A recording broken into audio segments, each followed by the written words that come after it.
कसम संविधान में हम बहस ज्यादा करते हैं और जानकारी कम देते हैं, लेकिन आज उल्टा होगा। कभी कभी उल्टा भी चलना पड़ता है इंसान को। मेरे साथ मेहमान जुड़ गए हैं, परिचय करा दूं। विवेक बिंद्रा, टेलीविजन पर्सनैलिटी, एक एंटरप्रेन्योर और साथ ही साथ कई सारे शोज में आप देखे जाते हैं, रियलिटी शोज में भी देखे जाते हैं। मैं विवेक साहब सबसे पहले आपसे जानना चाह रहा हूं, कांग्रेस के प्रवक्ता अभय दुबे जी कह रहे हैं, हालांकि आप चाहें तो उनका जवाब पास भी कर सकते हैं, वो कह रहे हैं कि लाए गए तो क्यों लाए गए 2000 के नोट और हटाए गए तो क्यों हटाए गए, प्रधानमंत्री इसको साफ करें। बहुत अच्छा है उनका सवाल, प्रधानमंत्री जी से उत्तर उनको जरूर देना चाहिए कि लाए गए तो क्यों लाए गए, हटाए गए तो क्यों हटाए गए। मुझे ऐसा लगता है कि काउंटर फीटिंग की इस समय समस्या बढ़ी है बहुत। मुझे ऐसा लगता है कि टेरर फंडिंग को ये रोकेगा और ये सरकार मानी जाती है हमेशा करेज को लेकर के। इस सरकार में कंसिडरेशन से करेज उस मुकाबले में बहुत ज्यादा है। कांग्रेस से अगर आप देखेंगे ना तो ये सबको साथ लेंगे चलने के मामले में पॉपुलर है, लेकिन बीजेपी को देखेंगे तो वो तेज चलने के मामले में बहुत पॉपुलर है। इलेक्शन हो रहा है, नहीं हो रहा है, हार रहे हैं, जीत रहे हैं, ये बड़ी बड़ी इन्वेस्टमेंट करने के लिए माने जाते हैं। 2000 का नोट डिमोनेटाइज हो रहा है, नहीं हो रहा है। 2000 का नोट डिमोनेटाइज नहीं हो रहा है, इसको अभी तो इस्तेमाल कर सकते हैं, 30 सितंबर तक आराम से इस्तेमाल कर सकते हैं। लास्ट डेट ऑफ एक्सचेंज 30 सितंबर है आपकी। कहां पे कर सकते हो? सारे बैंक में, आरबीआई के रीजनल सेंटर्स में कर सकते हो। तो ये आज एक्सचेंज जो है 2000 का, ये आपका 23 तारीख से चालू हो जाएगा और इसको आप 20,000 रुपए तक कर सकते हैं, पैन नंबर देकर के आप ज्यादा भी कर सकते हैं। तो बेसिकली क्या है, अगर कोई भी फेक नोट्स हैं वो खत्म होंगे, जाएगा और वापस इस तरह से जो भी काला धन है उस पर इम्पैक्ट तो पक्का आएगा और एक मन में डर। और वैसे एक मजे की बात क्या मैं आपको बता देता हूँ भाई साहब, दीपक जी, आपने भी अगर किसी को उधार दिए हैं तो अब जल्दी से उधार वापस करने के लिए आ जाएगा। वो बाजार में जिसका जिसका जो उधार था अचानक फोन आने, मुझे भी आ गए 2-4-5 फोन, जी उधार वापस ले लो भैया, पैसे रेडी पड़े हैं मेरे पास इस समय। तो आरबीआई वैसे एक्सपेक्ट कर रहा है कि 4 महीने में काफी है, 4 महीने के अंदर ये सारे सर्कुलेशन को आप रिटर्न कर सकते हैं और इससे काफी इंपैक्ट पड़ेगा। आज बड़ा बिजनेस कंपनी का मैं फाउंडर सीईओ हूं, हम सारी ट्रांजैक्शन डिजिटल कर रहे हैं। डिजिटल इंडिया को बढ़ाने के लिए ये एक इनिशिएटिव जिसका स्वागत करना चाहिए। पॉलिटिकल चर्चा क्या है, मैं जरा उससे बाहर हूं। एंटरप्रेन्योर्स को और एंटरप्रेन्योरशिप को एनेबल करने के लिए मैं आपको बता रहा हूं, कैश इस्तेमाल करना यूएस में आज भी थोड़ा मुश्किल है। बिना क्रेडिट कार्ड के आप जिंदगी बिता नहीं सकते वहां पे। हमारे को अगर डिजिटलाइजेशन जिस तरह से बढ़ा है उसको बूस्ट करने में और मदद करेगा और इसका हमारे को भरपूर स्वागत करना चाहिए। आज मैं बड़ा बिजनेस का सीईओ हूं, हमारी हजारों लाखों करोड़ों की ट्रांजैक्शन होती है पर सारी डिजिटल होती है, 1 रुपया हम नहीं लेते किसी से, इसलिए हमको तकलीफ नहीं आती। इसी तरह से ये सरकार ऐसे और भी कई डिसीजन लेने वाली है जहां पे कच्चे के धंधे को आगे चल के तकलीफ आएगी ही आएगी, और कच्चे के धंधे में तकलीफ आ रही है तो ये किसी भी रिस्पॉन्सिबल लीडर को इस पर सवाल नहीं उठाना चाहिए। कच्चे के धंधे बंद कराने हैं, पक्के के धंधे बढ़ाने हैं, इससे थोड़ा झटका लगेगा। एक सवाल आपसे पूछ लेता हूं दीपक जी, आज मैं थोड़ा आपका इंटरव्यू ले लेता हूं। स्पीड ब्रेकर क्यों होता है या गाड़ी में ब्रेक क्यों लगाई जाती है, मालूम आपको? ब्रेक क्यों होती है गाड़ी में? गाड़ी में ब्रेक क्यों होती है? सब लोग कहते हैं गाड़ी धीरे करने के लिए होती है। गाड़ी में ब्रेक क्यों होती है? लोग कहते हैं कहीं एक्सीडेंट ना हो जाए। गाड़ी में ब्रेक क्यों? गाड़ी में ब्रेक दीपक चौरसिया जी इसलिए होती है कि अगर गाड़ी में ब्रेक है तो आप तेज चला सकते हो। दीपक जी आप गाड़ी चलाते हो, अगर आपकी गाड़ी में ब्रेक नहीं हो तो आप 10 की स्पीड से ऊपर चला नहीं पाओगे गाड़ी। अगर आपकी गाड़ी में ब्रेक नहीं है तो आप 20 के ऊपर चला के दिखा दो, डर लगा रहेगा, रुकेगी तो है नहीं, ब्रेक तो है नहीं। तो ये जो ब्रेक आपकी जिंदगी में आया है इस समय, इस तरीके का जो ब्रेक आया है, ये इसीलिए आया ताकि आप गाड़ी को और तेज चला सको। हमें डिजिटल बनाने के लिए ये ब्रेक आया है, ये कच्चे के धंधे को कम करने के लिए ब्रेक आया है। वरना आप मेरे से शर्त लगा लीजिए, अगर आपकी गाड़ी में ब्रेक ना हो, बिना ब्रेक की गाड़ी को आप 10 से ऊपर की स्पीड पर कोई नहीं चला सकता। इस ब्रेक का स्वागत करना चाहिए। मैं इतना ही कहना चाहता हूं, पॉलिटिकल डिबेट से थोड़ा बाहर हूं क्योंकि कई लोगों को दिक्कत आएगी, उनको एस्टैब्लिशमेंट जो भी करेगा, एंटी एस्टैब्लिशमेंट वाले उसमें आकर के बीच में बोलेंगे।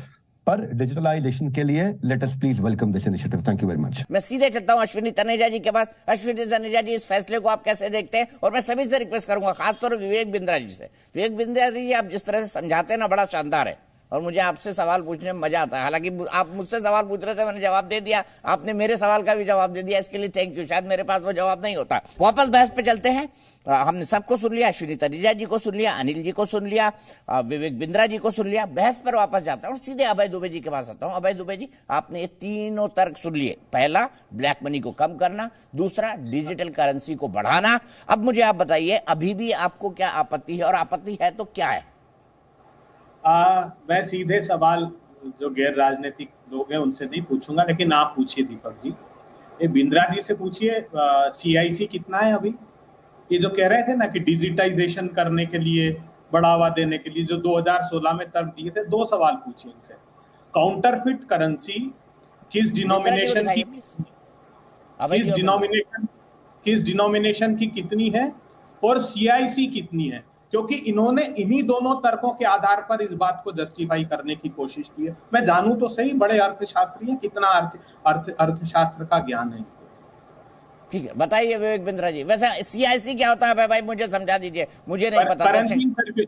करेंसी इन सर्कुलेशन कितना है, करेंसी इन सर्कुलेशन जो इन्होंने कहा ना कि बहुत बड़ा कदम है, क्योंकि 2016 से ही ये राग अलाप रहे हैं भारतीय मतलब सरकार के लोग, बिंद्रा जी को नहीं कह रहा हूं, लेकिन इन्होंने कहा, क्योंकि ये जो कह रहे थे ब्रेक लगाना, अरे मोदी सरकार ने चारों टायर निकाल दिए अर्थव्यवस्था के, इकोनॉमी के, वो भी बताऊंगा कौन से टायर निकाले, और कह रहे हैं कि दौड़ाइए साहब और स्पीड ब्रेकर जरूरी है। मैं दोनों सवालों के जवाब लीजिए इनसे, फिर मैं आगे की बात करता हूं। ठीक है विवेक बिंद्रा जी। नहीं अभय दुबे जी, मेरा तो कहाँ कोई समस्या है। मोदी सरकार टायर लगा रही है, निकाल रही है, क्या कर रही है, मुझे उसकी जानकारी नहीं है। मैं ये कह रहा हूँ डिजिटलाइजेशन सर्टनली बढ़ेगा, बल्कि मैं आपका साथ दे देता हूँ 2 मिनट के लिए अभय जी। मैं तो ये कह रहा हूँ इसके चैलेंजेस भी आएंगे। जैसे 3 जगह मैं बहुत बड़े चैलेंजेस एक्सपेक्ट कर रहा हूँ। एग्रीकल्चर जो कैश की इकोनॉमी है, उसके एग्जीक्यूशन की तैयारी करनी होगी गवर्नमेंट को। मैं तो आपकी तरफ से बोल देता हूं, अगर एग्जीक्यूशन की तैयारी नहीं करी सरकार ने, तो कल को एग्रीकल्चर में बहुत बड़ा इंपैक्ट आ जाएगा। रियल एस्टेट पहले से ही डाउन ट्रेंड पे चल रहा है इतने लंबे समय से, वापस बूस्ट नहीं आ रहा।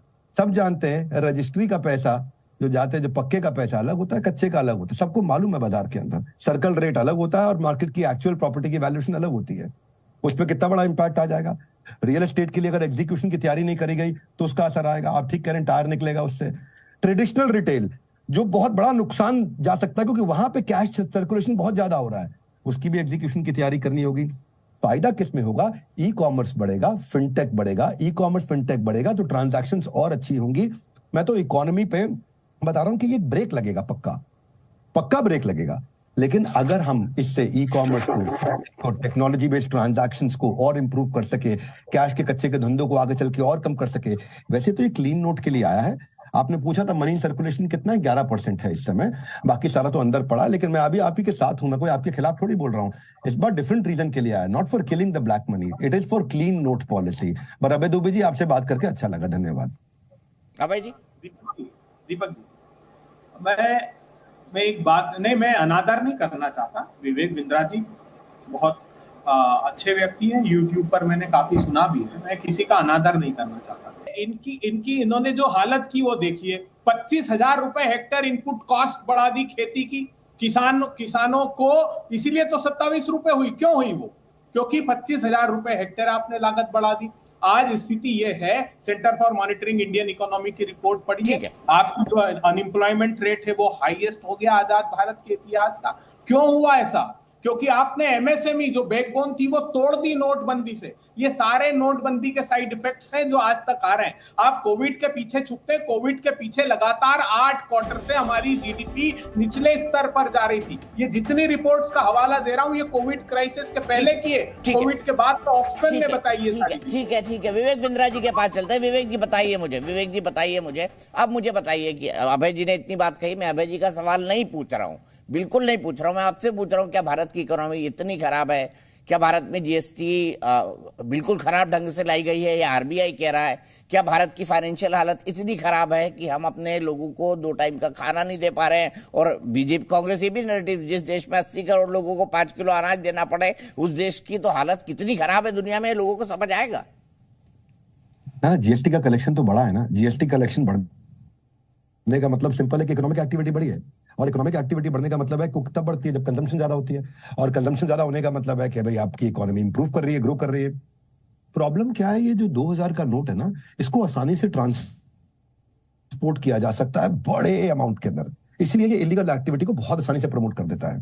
प्रॉब्लम क्या है, जो बड़ा नोट है ना, इसमें टैक्स एवेजन करना बहुत आसान हो जाता है, क्योंकि बहुत सारा पैसा आप एक छोटे ब्रीफ केस में लेके जा सकते हो। अब आप 100 रुपए के नोट के साथ में 10-20 करोड़ रुपए तो ट्रैवल नहीं करा पाओगे ना, 2000 के नोट के साथ कर सकते हो। तो आपकी इकोनॉमिक एक्टिविटी रुकेगी नहीं, क्योंकि 500 का नोट है, 100 का नोट है, 200 का नोट है। काउंटर फीटिंग के लिए तो ये सबसे बड़ा आकर्षण है ना इस समय। ये तो अट्रैक्शन था काउंटर फीट के लिए, बहुत बड़ा अट्रैक्शन था जिसको किल किया जा रहा है। और वैसे भी 2000 रुपए के नोट का इस्तेमाल करता कौन है? कन्वीनियंट ही नहीं है 2000 रुपए का नोट। यूपीआई की ट्रांजैक्शंस या छोटे डिनोमिनेशन की ट्रांजैक्शंस कन्वीनियंट होती है। आपको लड्डू टॉफी के लिए भी आप 2000 रुपए का नोट थोड़ी इस्तेमाल करते हो। एवरीडे यूज में 2000 का नोट नहीं आता है, बड़ी चीजों के लिए ही आता है। और देखिए ये बात पक्का है कि अब जो नकली नोटों की छपाई कम हुई है इसके कारण, जो पीछे हुआ था, अब दोबारा भी इस पे असर आएगा।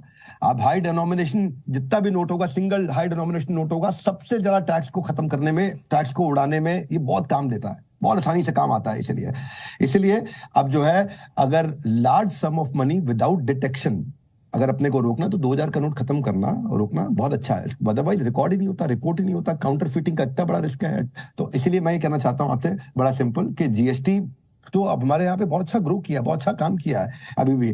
तो अब मैं आपसे यही कहूंगा कि इसको प्लीज मेरे मुद्दे को पॉलिटिकल मत लीजिए। मुझे लगता है कि ये आपको बहुत अच्छे से मदद कर रहा है। Large value currency notes have always been used as for misusing purposes of illicit purposes. अब ये टाइम है। ये एक जोसेफ नाम के अमेरिकन इकोनॉमिस्ट हैं, वो कहते हैं कि लार्ज डिनोमिनेशन नोट कब हमेशा फैसिलिटेट करेगा टैक्स इवेशन को और करप्शन को। लार्ज डिनोमिनेशन के नोट की, इतने बड़े नोट की कोई जरूरत है नहीं हमारे को, वो हमेशा नुकसान ही करने वाला है। ठीक है, बहुत बहुत शुक्रिया आप तमाम लोगों को। विवेक भाई कुछ कहना चाहते हैं? विवेक भाई 30 सेकंड में जल्दी से। बस जाते जाते मैं बोल रहा हूँ, थोड़ा कमेंट सुन लीजिएगा प्लीज। आप लोग थोड़ा मुस्कुरा दें। अब अगर रेड लाइट पर जंप मारोगे और पुलिस वाला रोक ले और आप 2000 का नोट दोगे तो बोलेगा भाई साहब 100 का ही दे दो, कोई दिक्कत नहीं है। तो मैं ये कहना चाहता हूँ आपसे कि अब 2000 का नोट खत्म होगा तो चोर भी कम से कम 2000 बार सोचेगा आपके घर पे आने के लिए। और ये पक्का है कि बीवियों की बचत की कमाई जो है आटे के चावल के डब्बे में छुपी थी निकल आएगी। ये पता नहीं भी काला धन मिलेगा नहीं मिलेगा, औरतों का घर पे खजाना जरूर मिल जाएगा। मैं चाहता था जाने से पहले थोड़ा सब मुस्कुरा ले। धन्यवाद। ठीक है, खजाना मिलेगा घरों में? क्या मिलेगा? अरे भाई सर्कुलेशन में ही नोट काफी समय से बंद है, तो मिलेगा या नहीं मिलेगा ये सोचने वाली बात है। वैसे चलते चलते मैं कहना चाहूंगा, मैं दूसरों के बटुए के बारे में पूछता नहीं, अपना बटुआ भी दिखाता हूँ। देखिए बिल्कुल खाली है अभी। Zee News।